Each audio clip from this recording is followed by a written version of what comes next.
How to set up a virtual background in a Zoom meeting. So all you need to do is to just open your Zoom workplace and, for example, create a new meeting, and we want to set up the background, which is here. You can click it, and here is a section of virtual backgrounds. You can set one of these. If you change them, you can be here on the beach, and you can add your own virtual office or something like that. Click on this plus. Click on add image and choose the image from your computer.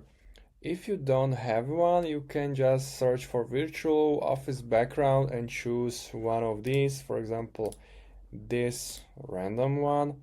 Save it to your computer. Now go back to your Zoom, repeat the process, go to backgrounds and click this plus, add an image and go to downloads, and this should be it. You can preview it, click on open, and that's it. It's basically that easy.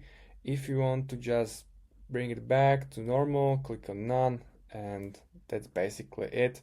If you have a green screen, make sure to click this, enable this one, and you will be green screened. But I don't have one, so this is the weird image of me. So if you have any questions, just let me know, and see you next time.